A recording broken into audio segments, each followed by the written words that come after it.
On the next all-new episode of Unicorn Warriors Eternal. What are you waiting for? Send it back to where you got it! It's not that easy! Seng, what are you doing? I'm soothing the creature's inner soul. It's working! But that is only one eye. Unicorn Warriors Eternal. Next Thursday at midnight on Adult Swim. Edred, Melinda, and Seng are taking over the block. Marlin, your souls will protect the world throughout eternity. Catch up with a marathon of Gendy's new show, Unicorn Warriors Eternal. Next Saturday starting at midnight. We have you surrounded! Not really. Oh, it's magic.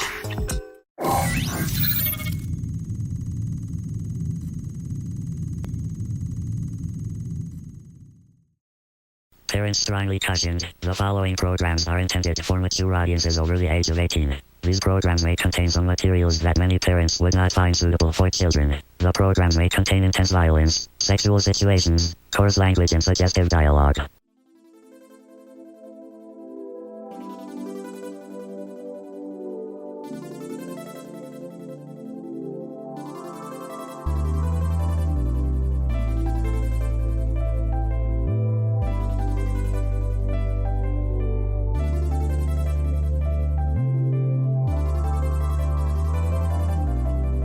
Hey everybody, welcome to the Toonami Faithful podcast. My name is Jose Argumedo, and with me tonight is Daniel Sherlock and Sketch.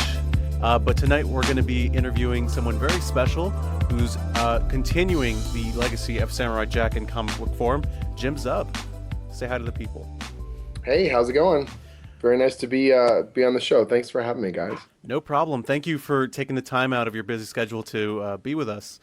Now, this was very opportune timing for us because Samurai Jack is returning to television on Toonami in February, and you are continuing the Samurai Jack legacy, the storyline in the comic book form.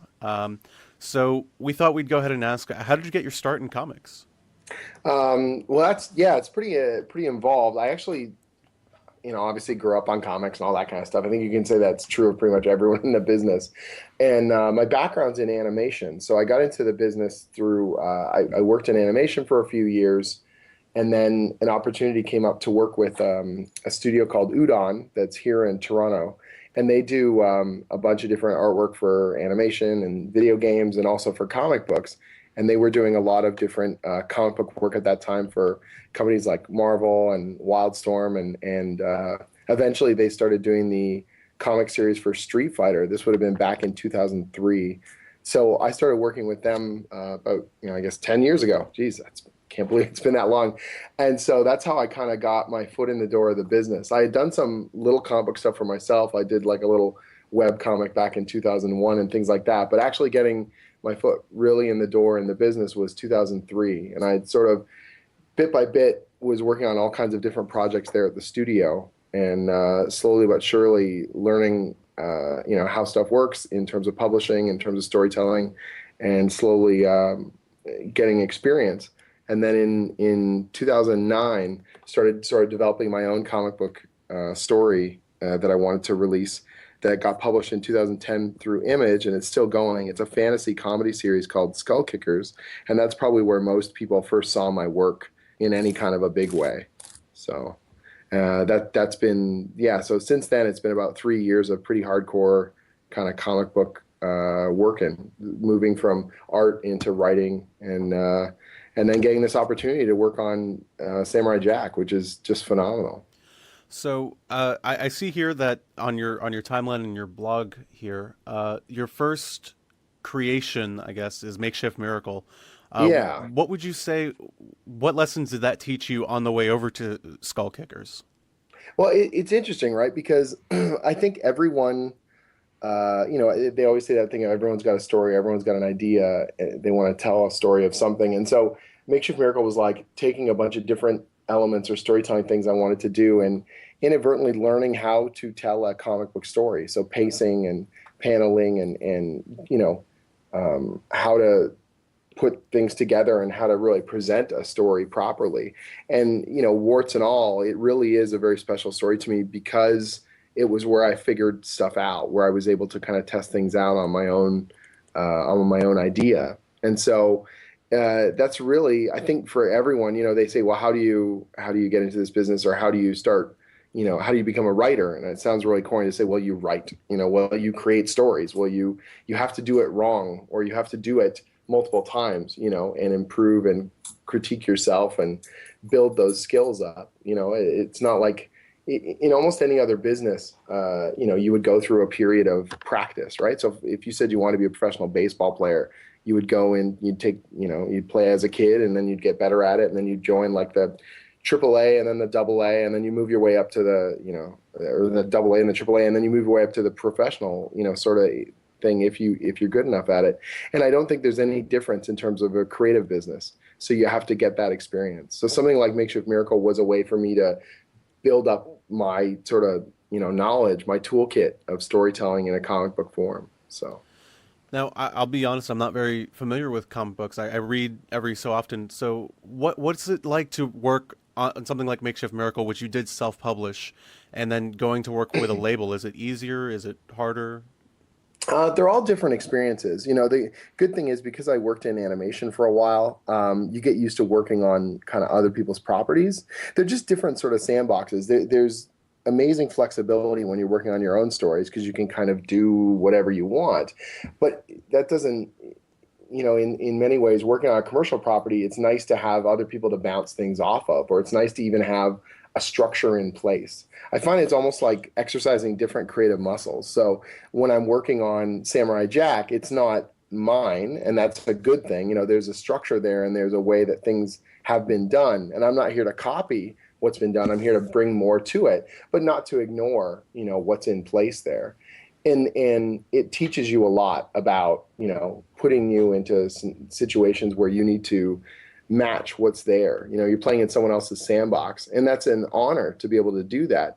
But it also means that you've got to be conscious of that. You've got to think carefully about what you're bringing into it, or what's already there in terms of theme and in terms of story and symbol and all sorts of stuff. So compared to other properties, has there been a lot of overhead on Samurai Jack? Has Cartoon Network or Genndy Tartakovsky been keeping an eye on it? Honestly, it's been really amazing. I've been really, really happy. Andy Suriano, who is one of the designers on the show, he and I have been working away on the comic, sort of like as a fifth season of Samurai Jack, continuing the story that left off in animation. And Cartoon Network's been incredibly supportive, and Genndy and everyone else have been incredibly supportive. They really like the story ideas that we've come up with, and they really like the way that we're treating the property. And so I kind of went in nervous, like, okay, I've worked with clients where they're very kind of, the oversight is really intense, and that's totally viable. That's their property. They should be, if they want to be.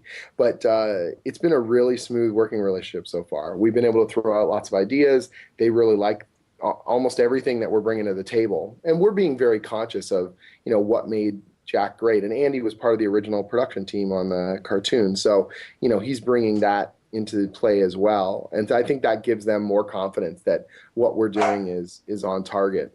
And so it's been, honestly, a lot smoother than I expected. It's not like I was expecting them to bust our balls or something, but, I kind of went into it expecting that, okay, if there's a lot of edits or there's a lot of feedback, that's just part and parcel of working on such a beloved property. But so far it's been really smooth, way more than I'd expected. I mean, I'm not trying to be cocky about it. I'm sure as we go along, there could be situations where they would ask us to make more changes, but so far it's been pretty minimal, and we've been hitting the target pretty solid. So yeah, it's been great. And I guess my last question before I let these two guys go is how did Cartoon Network approach you? Who approached who with the property? Well, that was the weird thing. So IDW is the comic book publisher, and they've been having quite a bit of success, sort of mining, that kind of nostalgic era. So they've got comic books. They're doing the Transformers, and they do GI Joe, and they're doing Teenage Mutant Ninja Turtles. They're doing a My Little Pony comic and all this kind of stuff like that. And there's a huge audience for this. So I think they were just looking to expand their publishing offerings, and the Cartoon Network properties was one that they looked into. And so they picked up both Powerpuff Girls and Samurai Jack. And so I had been talking to an editor at IDW about a different project late last year, and it ended up not coming through. It's just that, the stars didn't align and schedules don't come together. When you first start in this business, you get wigged out when a project sort of crumbles. You go, what have I done wrong? But nowadays, you kind of realize that almost half the stuff that you propose or talk about will not necessarily come through, and sometimes even more so. And so it fell through, but the editor and I got along really well. And so I said, if something else pops up, please let me know. And he said he would, and good to his word. When the opportunity to pitch on Samurai Jack came in, he asked me if I wanted to throw my hat in the ring. I wasn't the only writer. There were a bunch of writers that pitched on it. I don't know the exact number, 6 or 7, I think. And mine was the one that they decided to go with. So in many ways, I kind of just threw out my dream idea. Like, this is how I would approach it. If this works for you guys, then I'm the right guy for the job. If not, then I'm not. And it was pretty straightforward as far as that went. Here's what I think makes Jack tick. Here's why I think it's a great property. And here's how I think we can tell new stories without just retreading the same ground. And they agreed. And so it's not always that simple. Sometimes it can be a lot more nerve-wracking or difficult to pitch on something. But I pitched this, would have been, I guess, mid to late February. And then I had the gig by end of March. So about a month and a half, I guess, of waiting. And they announced it in July. So, and I was cranking away on scripts all through that period. All right. And Sketch, Daniel, you guys got stuff to ask? Few. I'll let Sketch go. Okay, yeah, put me on the spot. Yeah. No pressure. No pressure. Pressure's good. Before we get real deep into Samurai Jack, I noticed that you worked on some of the Shifty Look comics. Yeah. I've been working with Bandai Namco Japan for almost 2 years now on taking some of their older sort of defunct properties that weren't being utilized and reinvigorating them for the web with web comics and new stories and sort of redesigns, hoping to turn some of those into different things. So it was a really unique opportunity, and I'm just sort of wrapping up a bunch of that stuff over the last month or so. So how much creative control did you have in those cases? It's fascinating, right? It was really dependent on the property. So for some of them, I mean, if in the case of something like Wonder Momo is a game that was in Japan, but it was never even released in North America, and they hadn't done anything new with it in easily over a decade. Like, the character would occasionally show up in a cameo of like a Japanese Namco game in the background or something like that, but they really hadn't done anything with it in years and years and years. And so we kind of came into it, and Eric Coe and I, he's one of the other guys at Udon, and we said, here's how we would approach it, and they were sort of open to whatever we wanted to do with it, as long as we didn't go too crazy or kind of wreck the core concept. With something like Klonoa, which is a character who's had multiple video games and is a lot more popular, even though they haven't done anything with it in a few years, it's a lot more well known. So that had to bounce through several more layers of approval. So yeah, it really depended on the property we were playing with, and you sort of just get used to that. Every project's got its own challenges, and even if you're dealing with the same company, a different project may have different sort of requirements, and you just kind of you kind of ride it out. I try and go into a new project with no expectations of what it should be. It's just sort of like, hey, this is what it is, Okay, yeah. And how did working on the Bravo Man animated shorts compare to working on comics? Well, it's a totally different process because you're dealing with animation. you're trying to think. First of all, the storytelling is a little bit different. So with comics, you're thinking about still images and creating sequences of images and pages. With animation, you're trying to think of big visual moments. You can get a lot more complex with the animated stuff as well. So you're also thinking in terms of the way the joke paces out in terms of dialogue is a lot different. And then the other weird part is the amount of time I spend on a comic before I see it sort of in print. Like, so a new project that gets announced this week, in 4 or 5 months, I will have the physical comic in my hand. In the case of the animation, we're writing the lines, and it took a lot longer for it to all turn into something, let alone I flew out to LA and I was there for the voice recording. They wanted me there to do voice direction. So I was working with Rob Paulson, and he was the voice of Bravo Man, but he's the voice of, he's done 2 of the Ninja Turtles, and he was the voice of Yakko Warner from the Animaniacs, and he's got a credit list the length of my arm, and he's a phenomenal. I love Rob Paulson. He's incredible, right? And so being in the studio with him for the day and watching him go to town on it, he and D. Bradley Baker were both on Bravo Man. Getting to direct those guys, man, that must have been. Well, that was, the weirdest part was I think for the first couple hours I was there, I was way more nervous than they were. I was just like, didn't want to get in their way. And then they're were just getting in there. They want to do their gig. Yeah, they were super cool. I mean, it was really something else. We did the theme song in the first thing in the morning. So we were basically eating breakfast in the studio. We just, brought in some takeout, and Randy Regal was in there. He's the composer of most of the most famous Animaniacs songs, and he did the theme song for the new Bravo Man cartoon. So Randy and Rob go way back to Animaniacs, and they did the theme song in like 2 takes. And then they did a mix on it, and they fixed it all up, and it was pretty much like ready to go. We had budgeted them like 2.5 hours, and I think they did it in 45 minutes with all the prep and everything else. And we were just, my mind was blown. I couldn't believe it. They were so good at what they did. And then I step in there and I'm like, okay, we're going to record the dialogue. And I was so nervous for the first little while. I think I slowed down the entire process because I was just trying to make sure I did it right or whatever. But by the time we hit lunchtime, we were just roaring on it. Those guys are amazing. Probably the most fun part of the whole process was recording what are called wallas, which are basically like little grunts and groans and pain sounds and screams and burps.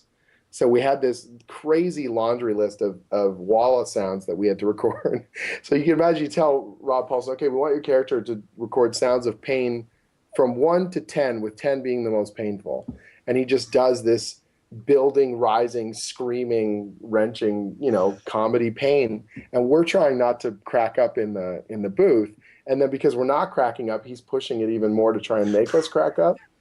It was wonderful. It was wonderful. And that studio was awesome too. On the way out, we finished at the end of the day. It was a pretty long day. We were in at must have been 8 in the morning, and we left at 7 at night. So we were there for almost 11 hours. And we were heading out to grab dinner. And on the way out, one of the other recording areas in the same studio, they were doing a bunch of Disney recording. And it was literally the voice of Minnie Mouse. She comes out and she's chatting with with Rob Paulson, and he introduces us. And her natural voice was like 80% Minnie anyways. And so you could hear it in her voice, and you were like, oh, this is so creepy and weird. Like, I'm talking to Minnie Mouse. This is so amazing and totally bizarre. Yeah. It was an incredible experience. The animation end of it is so much more complex. And I would feel bad when we would see all the steps that all the animation has to go through before we finish it. And, with the comic, like I said, I just write it, the artist roughs it out, boom, we do the panels, we're going. And these animators are working on just second by second. And you're just like, oh, man, I really hope this is funny, because you guys are putting an excruciating amount of work into this. So it's a totally different experience. It's very cool. Wow, I'm glad I asked that question. That was insightful and amusing. Yeah, it's that's so cool. One of the best compliments I think that I got from Andy Soriano working on the Samurai Jack comic. We've been getting along really, really well, and the issue that comes out, well, I don't know when your listeners will hear this, but it's coming out this week, so it'll be out on Wednesday, December 18th. Andy was super complimentary, and he basically said, man, I wish this particular story was animated, because if it was, it would be one of the best Jack episodes. And I was like, you're kind of freaking me out, God, don't say that, man. I mean, I'm just doing the best I can, but yeah, okay, great, and everyone's been. We want more Samurai Jack, so yeah, let's put it on. Yeah, right. So it was. I've gotten very, very complimentary. I got some very nice messages from Phil Lamar, the voice of Samurai Jack, and we chatted a bit on Twitter about the comic and stuff. So he's been telling his fans about it, and yeah, it's been a little bit surreal. Let me tell you. Yeah, I bet. Well, now we got to make that issue into a motion comic at the very least, if he's willing, if he's game. Do you know what I want to do is I was telling a couple people who organize convention stuff that if they bring out Phil and I, that we do a panel and he can read lines from the comic. That would be cool. That would be pretty amazing. That'd be really cool. It'd be weird to experience Samurai Jack in mostly dialogue, seeing as it's mostly visuals. Yeah, there would be a lot of, and then this happens, and then this happens, and then he just punctuates it. Well, that was one of the weirdest things, was writing the script and realizing I'm known for it. Like Skull Kickers has a lot of banter in it, and I really like writing dialogue. So you can imagine, right? I start writing Samurai Jack, and I'm like, oh, okay, like less is more. Less is more. So when we got the lettering proof back for issue 1. Normally, you send the letterer and the editor a series of, I would like to make these changes, and you're usually adding stuff. You're adding dialogue, or you're saying, hey, let's put more in here, let's move that sound effect. And half my notes back were chop this line, chop that line. Andy's art says what we needed to say. I don't need to have anyone talk here. So I was chopping my own dialogue to pieces, but it's better for it. It feels more like the show, and that's the entire point. So, yeah. That's cool. Yeah, I appreciate that amount of authenticity. Well, when I pitched on the show, I was very careful about, like, I watched a few of my favorite episodes again and took some notes. I was like, what does it make me feel, or what is the purpose of the show? Like, what is it all about? And trying to sum it up. And then once I got the gig, I gave myself homework. So I started rewatching the entire show from start to finish. So I would watch. That's the best homework ever. I know, right? It's the best excuse to buy DVDs ever.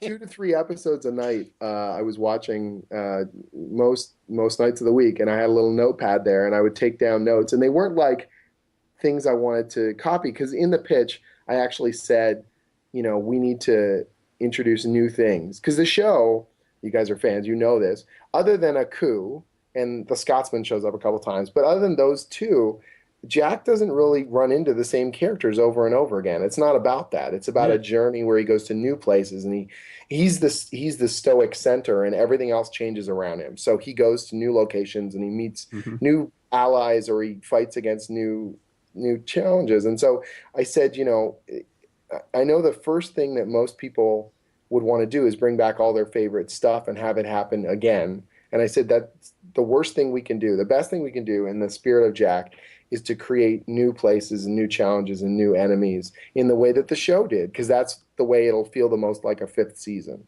is if we do what the show did best, rather than trying to get lightning in the bottle and bring back that villain and do another thing with the same, stuff.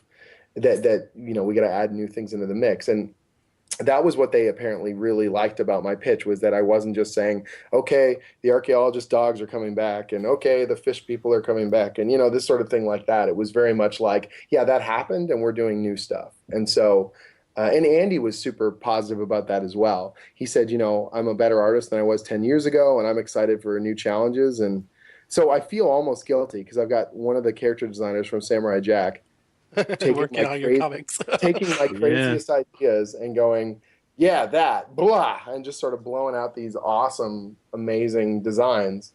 And, it's not like the stuff's not going to be on model, because that was his job. Like, he knows how to really how to kill it. And so that's been a real enjoyable process, and so we avoided, the first story arc is 5 issues, and it's called The Threads of Time, and we introduced all kinds of new crazy stuff, and it's been a lot of fun. And we didn't go back to the well, to any of the recognizable stuff. Like Aku shows up in issue 5, but other than that, like, it's all new. It's all new places, all new challenges. And it's only once we sort of hit our stride with that I felt comfortable going back. So in issue 6, we're going to bring back the Scotsman. So fantastic. Yeah. And writing his dialogue, I have no worries about writing too much. Writing his dialogue is pure bliss. I got to tell you, my poor wife though. I have this thing I do. People ask me how to write dialogue, and I say, the best way to write dialogue is to read it aloud after you've written it, because as much as it might look good on the page, it's not if it doesn't, flow as real dialogue.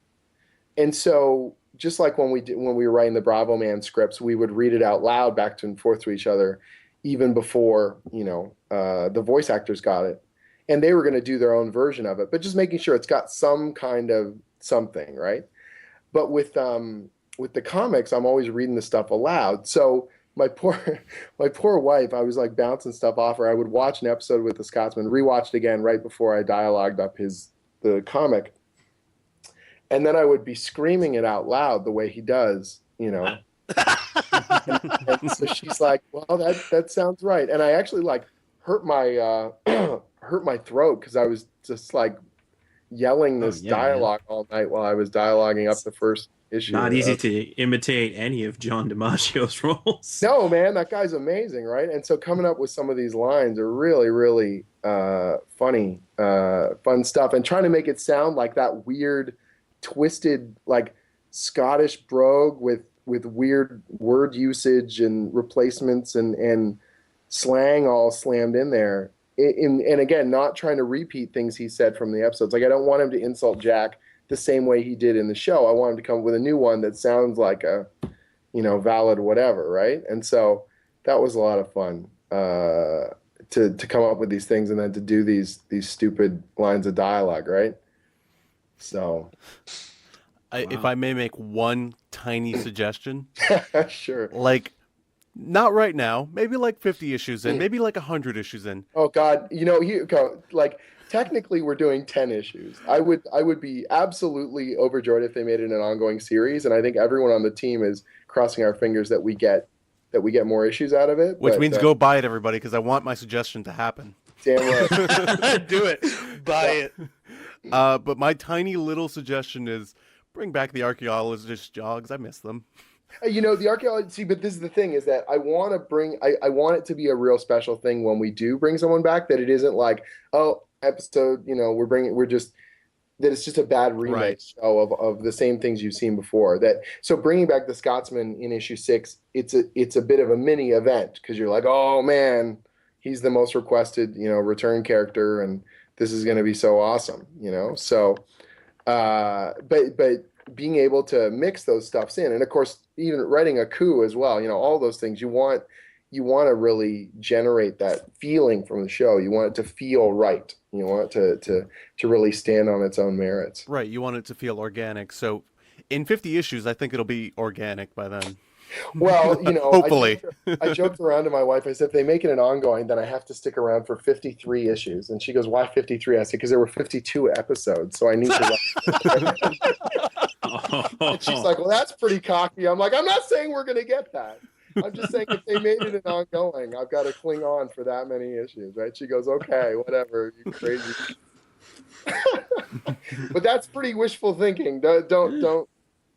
Hey, we brought back Toonami, so anything's possible. Yeah, right.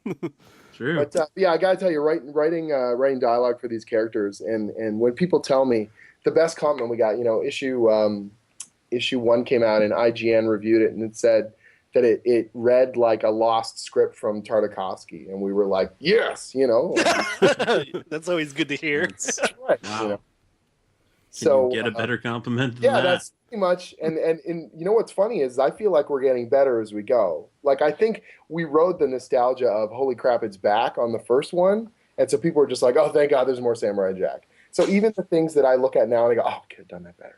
Like they were just like, oh, there's more. And so I feel like issue 3 is one of the best ones we've done. I feel like issue 5 hits some really strong marks. Not that 4 is bad or anything like that, but it's like I feel like there's certain ones where we're really everything's in alignment. We're rocking it. So I'm really excited about people reading particular chapters and their response to it, and us being able to take what's there put add to the mythology and add to all the strengths of the show. I mean, what's so amazing about Samurai Jack is it's a genre melting pot, right? So it's got a mythic component and a fantasy component and a sci-fi component and all these incredible different bits and pieces you can play with. And it's really iconic, but there's really no rules. There's that noir episode, with the dog and the robot, and then there's the crazy episode where he gets turned into a chicken, and there's another episode where they're fighting in giant stone mechas. Like, everything feels like it's up for grabs, and in many ways that's really inspiring, and you've got a framework, but you can really tell almost any kind of stories, and some of them are downright goofy, and other ones are very, very serious, and shockingly serious for a kids show. And I feel like in the spirit of that, we need to really play on both sides of that as well. So we've got some goofier chapters, and then the one coming this week, issue 3, is quite a serious one. It's probably the most serious one we've done so far. So, well, the thing I have to compliment you on and the show on is, no matter how outlandish these situations get on the show, the world always feels organic, and that's because this is the same show where we have archaeological dogs and and Kira Kurosawa meets Hanna-Barbera. Like, it's this bizarre, totally. But it works, and it's all organic, and it's something, I would extend to the comic books as well. Like, and it works for whatever reason. It's just kind of cool. I think Jack grounds everything, right? So he's such a stoic, serious, central figure, and everything rotates around him. My friend Robin Laws, he's a game designer and a writer, and he has this thing he calls, the terminology he uses is a procedural character. So, for example, you ever watch like Matlock or, like Law and Order or those kinds of shows where those are police procedurals.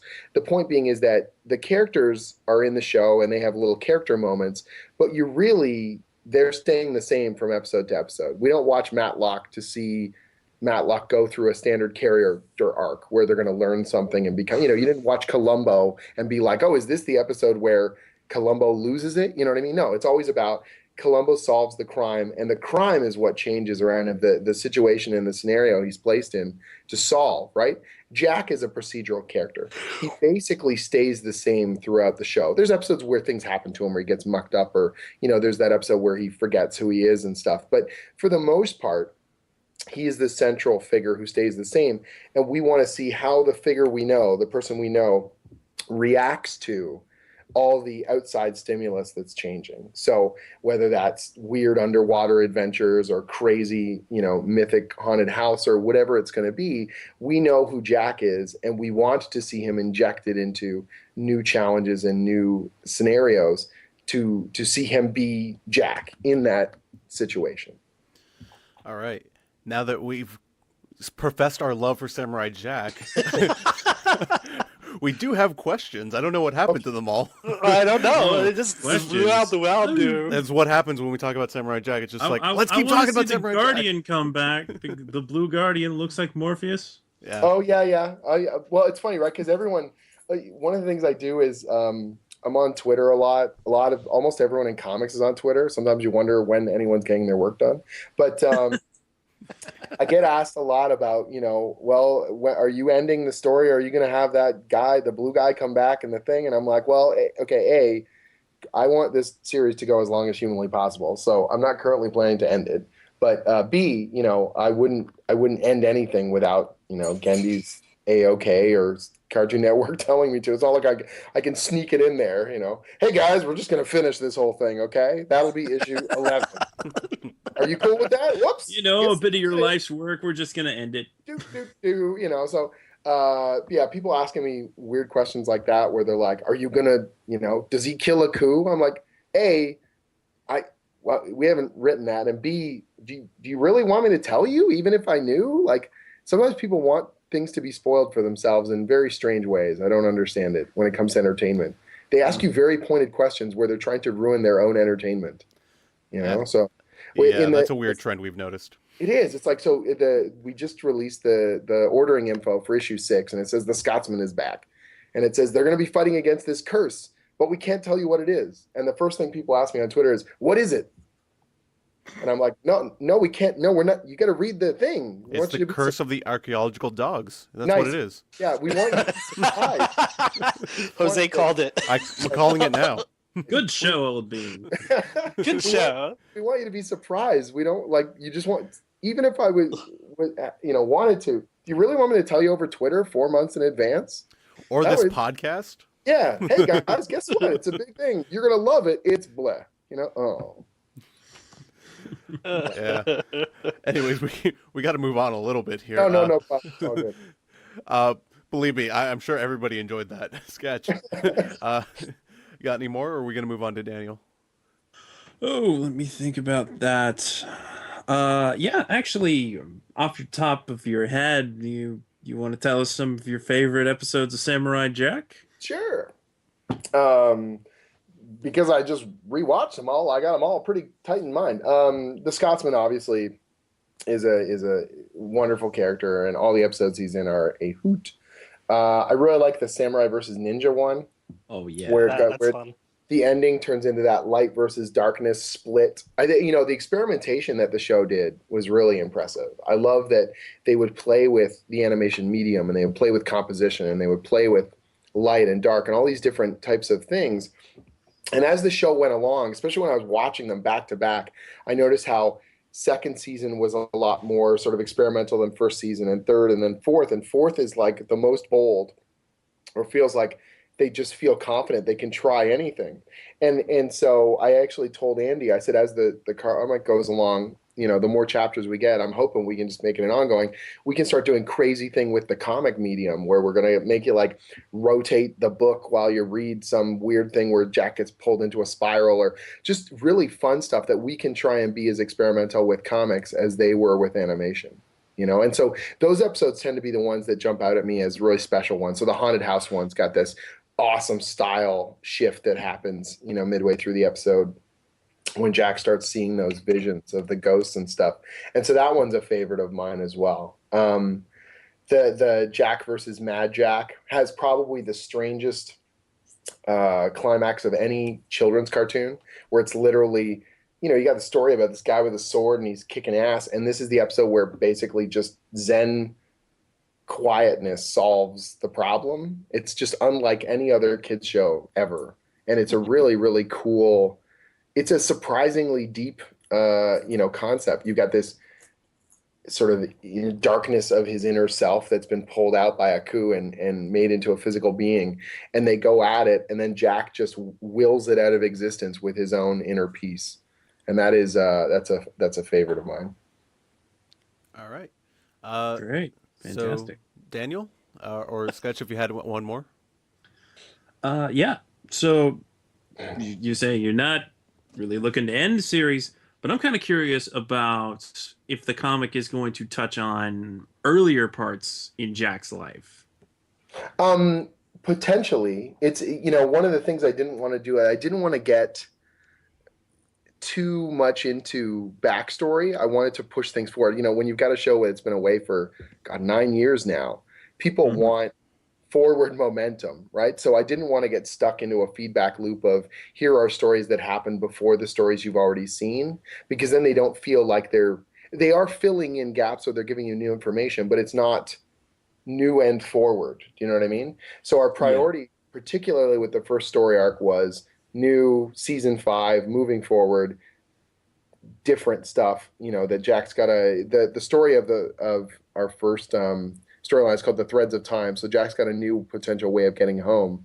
There's this artifact called the Rope of Eons, which contains all of time travel sort of magic. And that's how Aku actually learned time travel magic. And then once he learned it, he shredded the rope, and so that no one else could learn how to cast time magic. And so Jack finds out about this artifact, and these individual threads, slivers, the threads of time, if he can find them and then rewind the rope, he'll rewind his place in the time stream.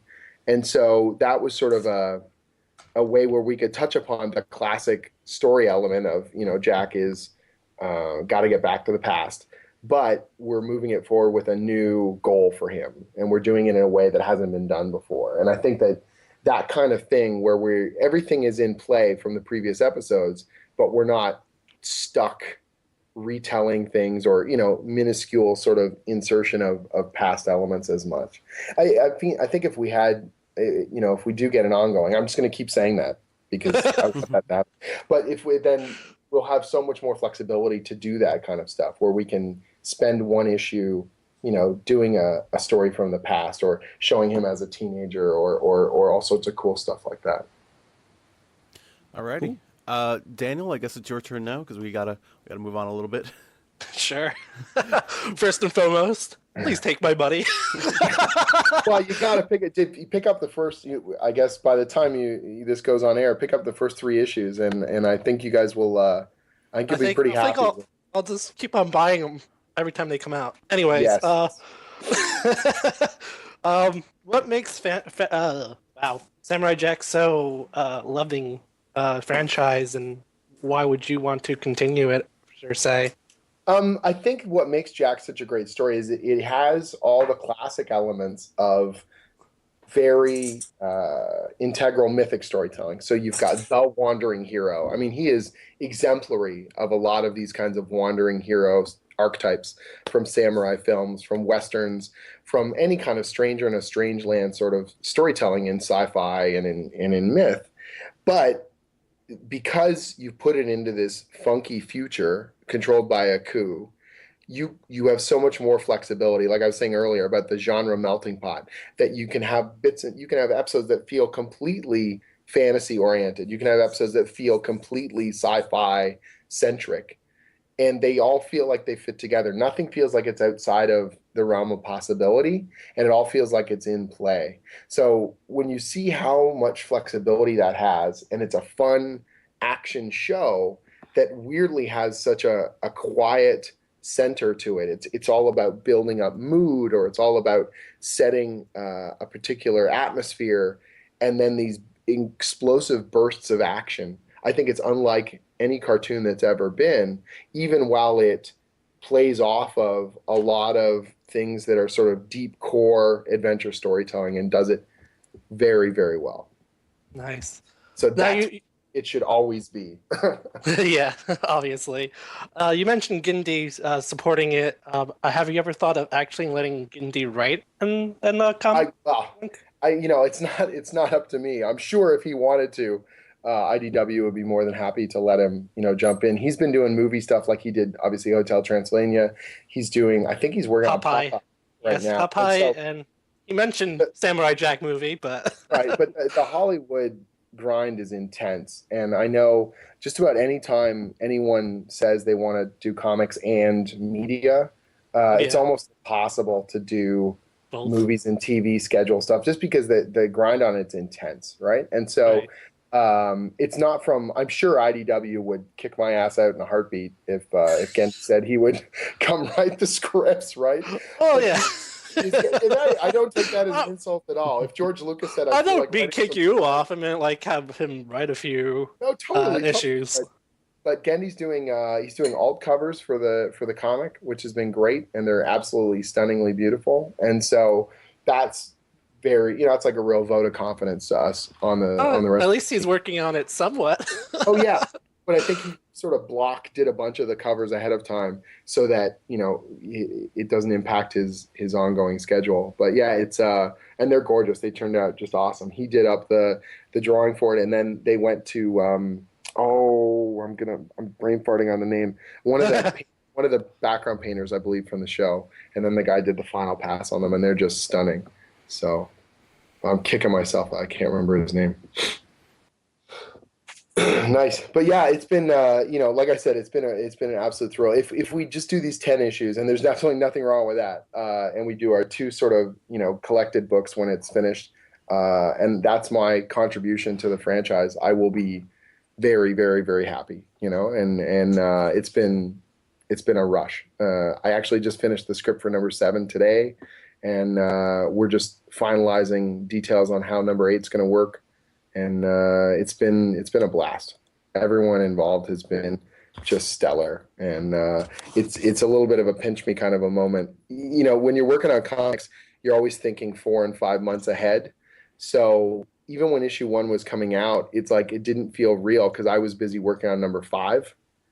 And so, but the wave of excitement we got from people for the series and their love of it, you don't realize the depth of that fan base until you're really interacting with it directly. So. No, only if we can bring it back to TV. That would be great. Oh, don't get me wrong. Like, I would love to see more animated episodes. I would. That would be the best. If this is my audition to write the show, anyone who's listening from Cartoon Network, I'm your man. I'll take care of it. I got you all taken care of. Cartoon Network, please. We need Jack. I think we're pitching to the wrong people. We should pitch to Adult Swim. Yeah, well, these are the people that probably Adult Swim would be the most likely to do it. At this point. Most people ask me, they'll say, "What's going on with the movie?" I'm like, I have no idea. Or they'll say, "Is Aku's World the future of Townsville from Powerpuff Girls?" I'm like, I don't think so, but I am not the official arbiter of these things. Yeah. You're just writing the property again. Interesting theory. Well, there's getting posted up online because what happened was the animators worked on both shows and they were messing around. So in one of the post-apocalyptic backgrounds, one of the cities that Jack's walking through, a bunch of the buildings and like the billboards are the same as from a Powerpuff Girls episode, but they're all burned up and destroyed. So the city of Townsville? Right. So but the joke is, okay, haha, look, we put a cameo of Townsville in the back of Samurai Jack.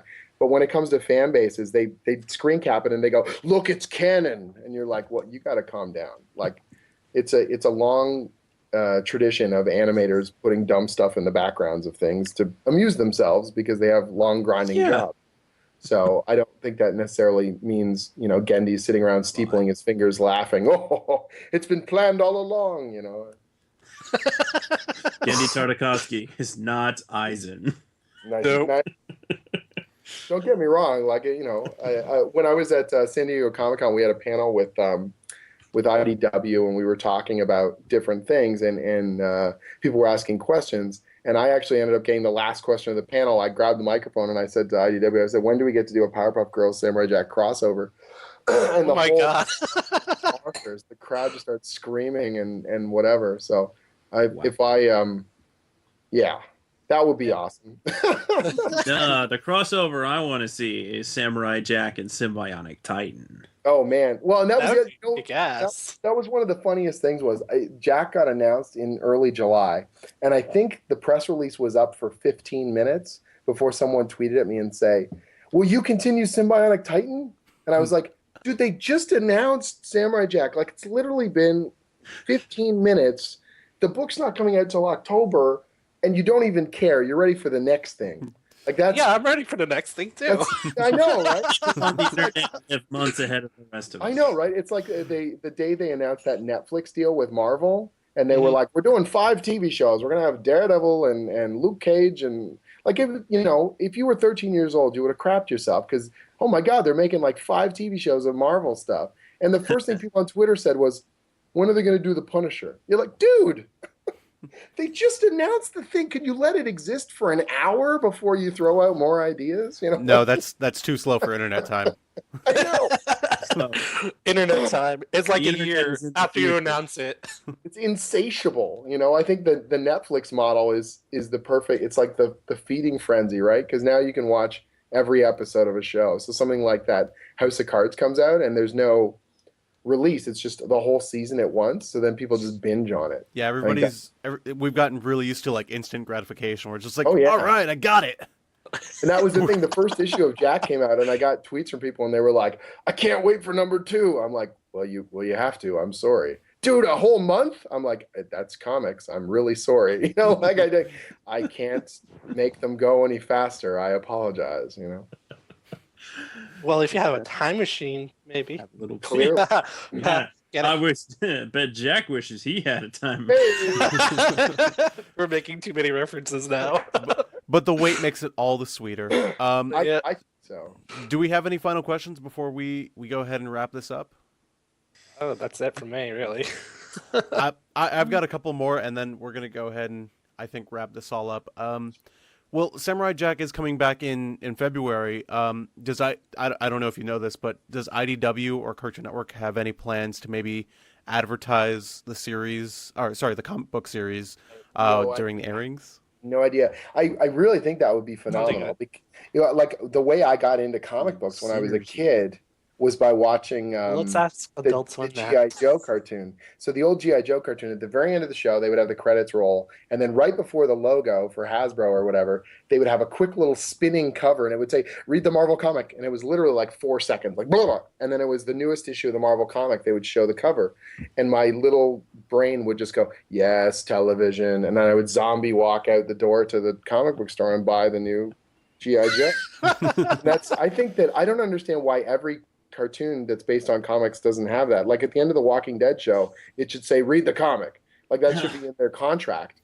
Read the comic, you fools, or Batman. I guess I guess you can't really say that with Batman. Go read the comic that's not for kids, But.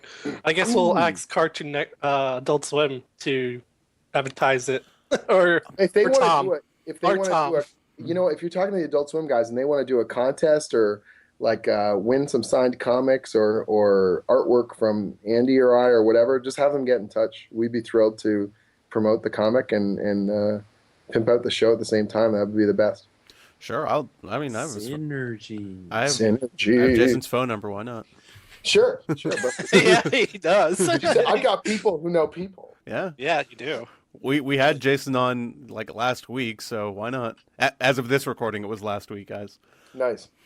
So yeah, we'll I mean, if we can make that happen, that would be awesome. Then we get some credit somewhere. Yeah, like we have some credit somewhere. We announced it. Why not? Yeah. Woo. I've been seeing a lot of it on Twitter because I use like TweetDeck, so I've got the search term Samurai Jack up. No. And so I see people constantly talking about the Toonami thing and pointing towards your podcast and stuff, which is cool. Oh. Well, I think my last question is, oh God, I had a brain fart. Edit this out. I have a question. Go sketch while I think of mine. All right.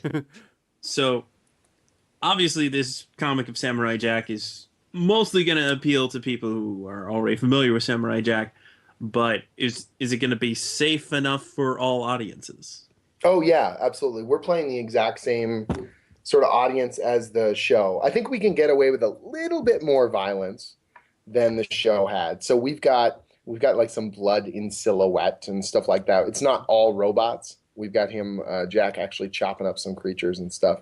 And there's one issue where Jack gets wickedly impaled, and it's like it's pretty brutal. So, but all things considered, it's still basically the same audience as the show. We're playing the exact same, sort of focal point and age range. Yeah, it's a little less censored.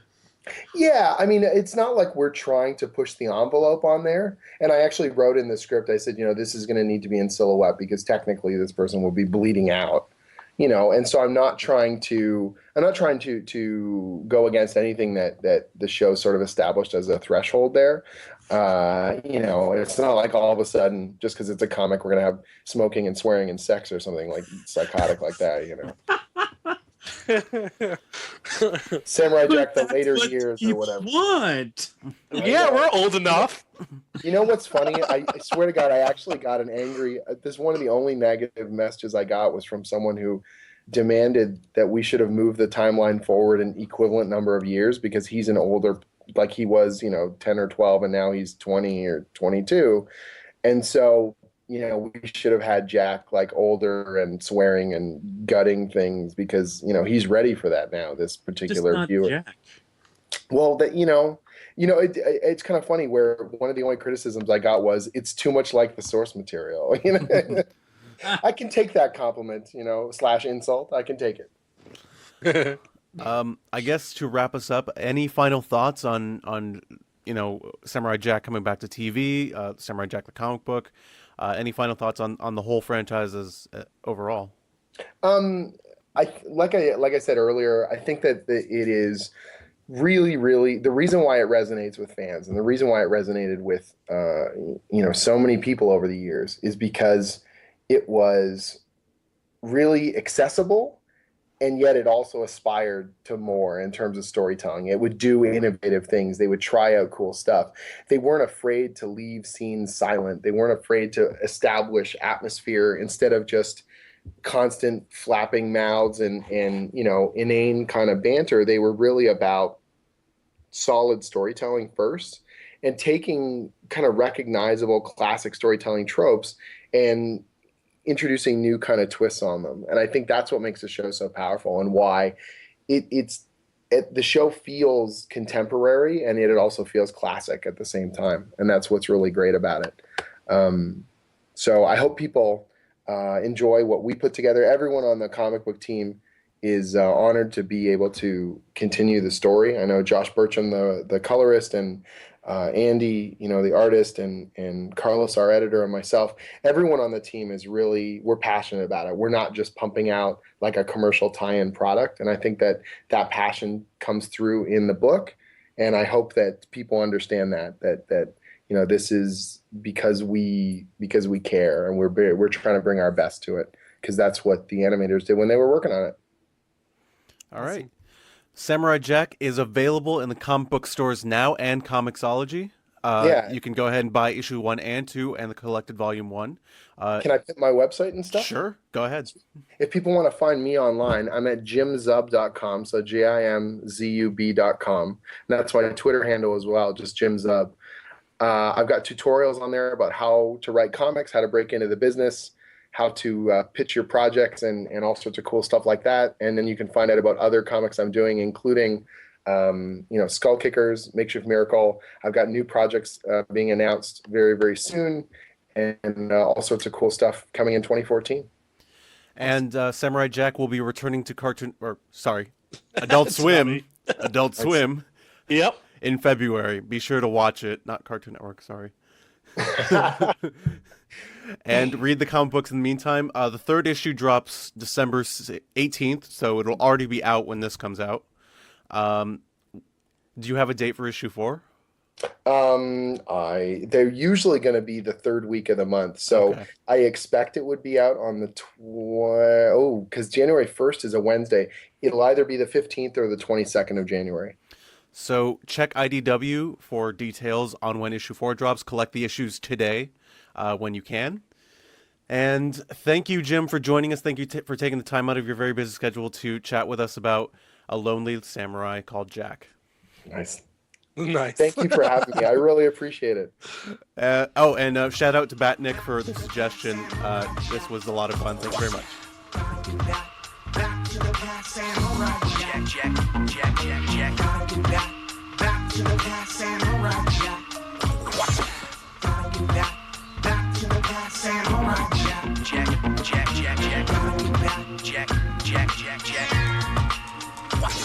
And that'll do it for us this week. Once again, please check the website for all the news regarding Toonami, because we're still on vacation.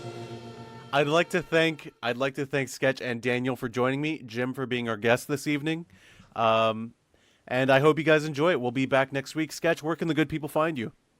They can find me on Twitter at Sketch1984. You can tumble with me, sketch1984.tumblr.com.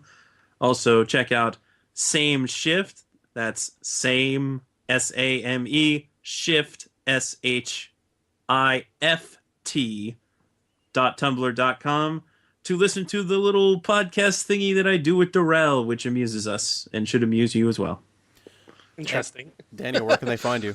Yeah, they can follow me at Twitter at ZeroGamer, and they can also check out Toonami Faithful After Dark on Twitch. Yes, it's back. All right. And for me, you can find me at JEARGUMEDO on Twitter. You can find me on Tumblr at JEARGUMEDO.tumblr.com. And please follow our podcast Twitter at Toonami Podcast, our Tumblr account at Toonami Faithful Official. Visit our numerous Facebook pages, not that anybody uses Facebook anymore. And visit our website, because once again, we are off. So we didn't talk about ratings, we didn't talk about trending. Please check the website for that. That will continue to be updated during our 2-week break. We will return to regular episodes January 6th. So please stay tuned. We have one more interview left in our month of interviews. We hope you've all enjoyed this interview. I certainly did. I had a lot of fun with Jim. And thank you all very much. Happy holidays. Be safe. And we'll see you all next week. And then we'll see you all again for real next year. Accursed samurai. You have succeeded again in eluding my effort. But I am not worried. For one day you will fail.